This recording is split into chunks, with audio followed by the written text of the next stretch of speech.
लोकमाता श्रद्धेय सुमतीताई सुकळीकर जन्मशताब्दी वर्षाच्या सांगता समारोहामध्ये मंचावर उपस्थित असलेले आपल्या सर्वांचे लाडके नेते केंद्रीय मंत्री आदरणीय नितीनजी गडकरी, चंद्रशेखरजी बावनकुळे, माननीय अरुणभाऊ अडसड, प्राध्यापक अनिलजी सुले जे या समितीचे संयोजक आहेत, त्याचप्रमाणे मीराताई खडक्कर, योगानंदजी काळे, संजयजी बंगाले, या सभागृहामध्ये समोर बसलेले जे आजचे सत्कार मूर्ती आहेत, ज्यांनी सुमतीताईंसोबत त्या कालखंडामध्ये खांद्याला खांदा लावून जनसंघ आणि भारतीय जनता पक्षाचं काम उभं केलं, अशी आजचे सर्व सत्कार मूर्ती आणि उपस्थित सर्व भगिनी आणि बंधूंनो, आज या जन्मशताब्दी सांगता समारोहाच्या निमित्ताने एक अतिशय सुंदर पुस्तक या ठिकाणी प्रकाशित झालं आणि मी आपली जी समिती आहे त्या समितीचं आणि लोखंडेंचं मनापासून अभिनंदन करतो, कारण मी ते पुस्तक चाळत होतो. अतिशय सुंदर अशा प्रकारच्या लेखांचं, दुर्मिळ छायाचित्रांचं, अनेक पत्रांचं संकलन त्याच्यामध्ये आहे. मी असं म्हणेन की एका पूर्ण कालखंडाचं दस्तऐवज म्हणून या पुस्तकाकडे आपल्याला पाहता येऊ शकतं. आणि म्हणून अतिशय सुंदर अशा प्रकारच्या आपल्या सगळ्या वाटचालीचं चित्रण ज्यामध्ये यावं आणि अर्थातच सुमतीताईंच्या जीवनातले जे विविध अंग आहेत, विविध रंग आहेत, किंवा प्रत्येकाकरता त्या कशा होत्या ते देखील आपल्याला त्यातनं पाहायला मिळतं. आणि प्रत्येकाची जी काही एक उत्कट भावना आहे ती देखील त्याच्यामध्ये आपल्याला वाचायला मिळते. आमच्याकरता त्या सुमतीताई नव्हत्या, सुमती आत्या होत्या. आणि म्हणजे लहानपणी तर आम्हाला कोणी विचारलं की तुमच्या आत्या कोण, तर आमच्या आत्यांच्या ऐवजी सुमती आत्यांचंच नाव आम्ही सांगू, इतकी त्यांच्याशी बाबांचं तर नातं होतं, आमचंही नातं होतं. कारण लहानपणी सातत्याने घरी जाणं येणं, त्यामुळे आम्हाला आमच्या आत्या म्हणून त्याच जास्ती माहिती होत्या. आणि इतका प्रेमळ स्वभाव हा त्यांचा होता. खरं तर जनसंघाच्या आणि भारतीय जनता पक्षाच्या वाटचालीमध्ये नागपूरमध्ये आणि विदर्भामध्ये, महाराष्ट्रामध्ये ज्या लोकांचं नाव आपण दीपस्तंभासारखं घेऊ शकतो, त्यातला एक दीपस्तंभ म्हणजे सुमतीबाई सुकळीकर होते. ज्या कालखंडामध्ये प्रचंड विरोध आपल्या विचाराला होता, ज्या कालखंडामध्ये लोकांमध्ये प्रचंड गैरसमज होते, एखाद्या भागात गेल्यानंतर शिव्याशाप खावे लागायचे, गोटे खावे लागायचे, अशा परिस्थितीमध्येही त्या काळामध्ये भारतीय जनसंघाचा दिवा घेऊन, आपला विचार घेऊन जनमानसामध्ये सुमतीताई सातत्याने जायच्या आणि आपलं काम उभं करायच्या. आणि आपल्या या कामाच्या आधारावर पक्षाचं कार्य त्या सातत्याने मोठं करायच्या. आणि समोर बसलेले जे आपले सगळे सत्कार मूर्ती आहेत आणि विशेषतः त्याच्यामधली जी मातृशक्ती आहे, नेहमीच सगळे लोक असं सांगतात की भारतीय जनसंघाची खरी ताकद जर काही असेल तर त्या भारतीय जनसंघातली मातृशक्ती होती, की ज्यांनी अत्यंत खंबीरपणे हा जनसंघ त्या काळामध्ये उभा केला. आणि महाराष्ट्रामध्ये तर लोक असं म्हणायचे त्या काळात की पुरुषांपेक्षा भारतीय जनसंघ हा महिलांनी उभा केलेला भारतीय जनसंघ आहे. आणि याचं कारण सुमतीताई सुकळीकर आणि हे सगळे सत्कार मूर्ती जे या ठिकाणी बसलेले आहेत त्यांनी केलेलं त्या कालखंडातलं काम आहे. 4 वेळा निवडणूक त्या लढल्या, अशा कालखंडामध्ये लढल्या की कधी निवडून येण्याचा काही संबंधच नव्हता. पण तरी देखील पक्ष मोठा झाला पाहिजे आणि आपल्या पक्षाचा दिवा हा घरोघरी पोचला पाहिजे. आणि म्हणून 4ही निवडणुका त्या लढल्या. 3ऱ्या निवडणुकीत तर अगदी जवळ पोचून 3-4 हजार मतांनी त्या हारल्या. त्या निवडणूक हारल्या तरी मनाने कधी हारल्या नाहीत. प्रत्येक निवडणुकीनंतर तेवढ्याच ताकदीनं पुन्हा मैदानात उतरायचं आणि जनतेची सेवा करायची, हे कार्य त्यांचं असायचं. आणि ज्याचा उल्लेख झाला की केवळ निवडणूक लढणं नाही, तर सातत्याने कार्यरत राहायचं, संघर्ष करायचा, आंदोलनं करायची.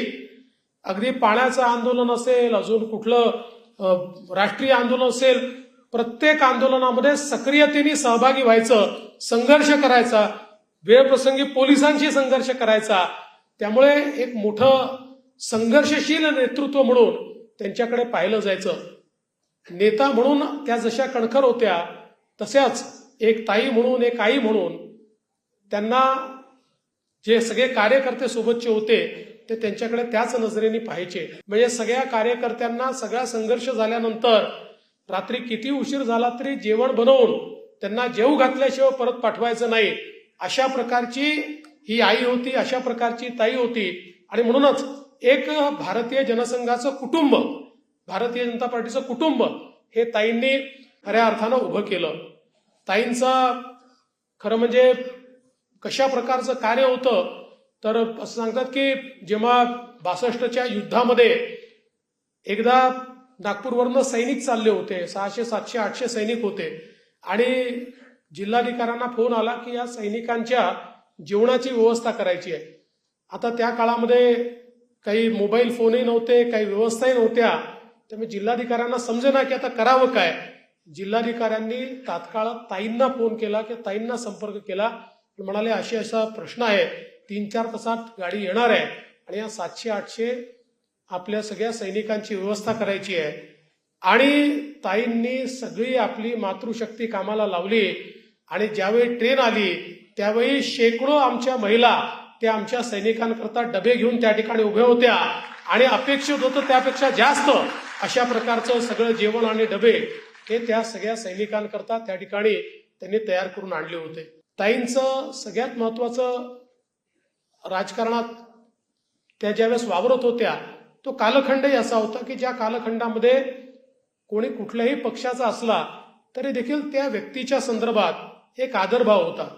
ताई बर्धन यांच्या विरुद्धही लढल्या, ताई वेगवेगळ्या नेत्यांच्या विरुद्ध लढल्या, पण त्यांच्यासोबत त्यांचं जी आत्मीयता होती, त्यांच्यासोबत त्यांचा जो काही एक जिव्हाळा होता तो देखील अनेक कार्यक्रमांमध्ये अनेक वेळी आपल्याला पाहायला मिळाला.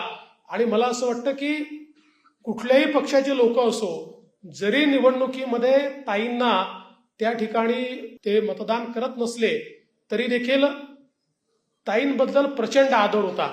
मला एकदा आमच्या वडिलांनी गोष्ट सांगितली होती की एका निवडणुकीमध्ये ताईंना जयतळ्यामध्ये 3-4च वोट काहीतरी पडले, 3-4 मतं पडली. आणि 3-4 मतं पडल्यानंतर ताई ज्यावेळेस त्या ठिकाणी जयतळ्याला गेल्या तर जो भेटायचा तो म्हणायचा ताई आम्हीच दिलेलं मत आहे, कारण प्रत्येकाची आत्मीयता होती. शेवटी तिथला जो आपला प्रमुख कार्यकर्ता होता तो चिडला, तो म्हणाला मीच नसेल दिलं, तुम्हीच सगळ्यांनी मत दिलं असेल. पण मला असं वाटतं की ते एक अपराधबोध लोकांच्या मनात होता, ताईंबद्दल आदर होता. ठीक आहे, त्या काळामध्ये लोकांची कुठल्या तरी पक्षाशी बांधिलकी, काँग्रेस पक्षाशी बांधिलकी मोठी होती, पण मनातनं मात्र ते सगळे ताईंचा इतका आदर करायचे. त्यामुळे अशा कुठल्याही भागामध्ये की ज्या भागामध्ये प्रवेश नव्हता अशा भागामध्ये ही ताई गेल्यानंतर त्यांच्याकरता तो प्रवेश हा त्या ठिकाणी नेहमीच असायचा.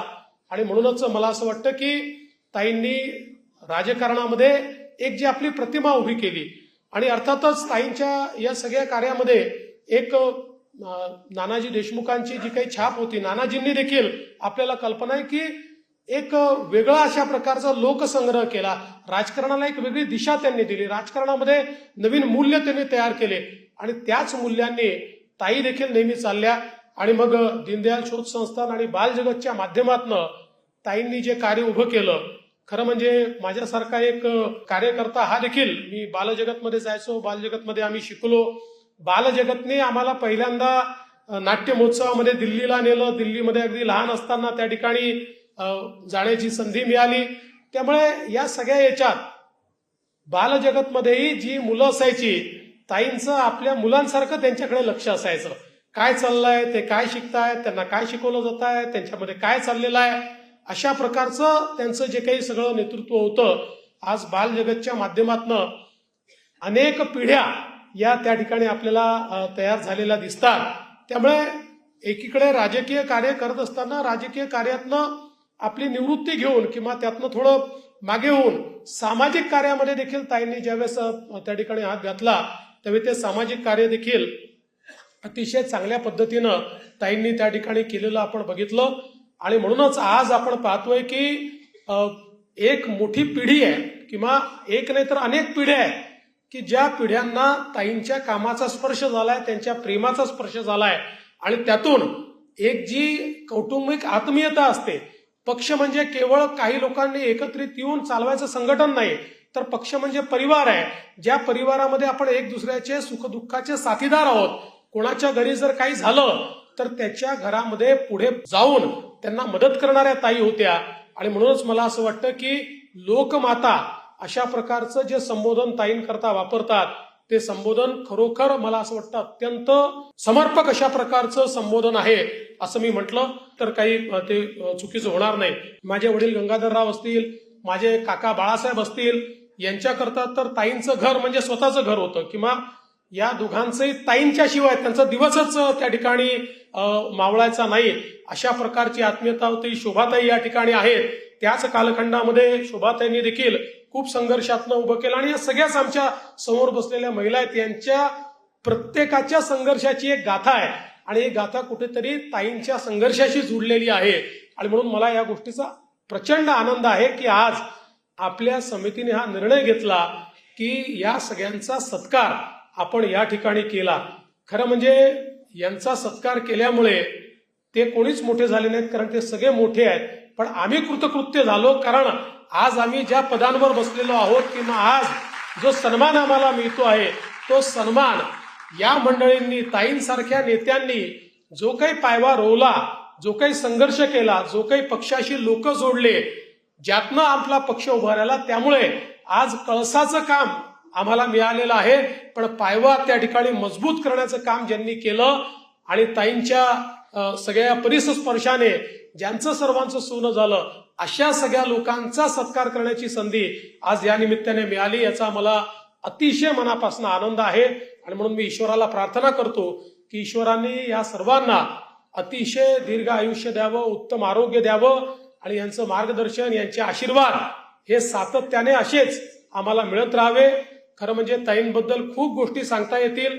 मी तर अगदी लहानपणापासून सगळ्या गोष्टी पाहिल्यात, पण माझ्याहीपेक्षा नितीनजींनी तर खूपच जवळून सगळं काम केलेलं आहे. चेनूभाऊ आलेले आहेत, चेनूभाऊ देखील अनेक गोष्टी सांगू शकतील. अरुण भाऊ आहेत, अरुण भाऊ देखील इतक्या गोष्टी त्या संदर्भात सांगू शकतील. पण मला असं वाटतं की खऱ्या अर्थानं आज आपल्याला या जन्मशताब्दीच्या निमित्ताने ताईंची आठवण या ठिकाणी करता आली, त्या कार्याचा गौरव आपल्याला करता आला. त्याबद्दल या जन्मशताब्दी समारोह समितीचे अनिलजी सोले आपल्या सर्वांचे मी अतिशय मनापासून आभार मानतो आणि माझं बोलणं संपवतो. धन्यवाद.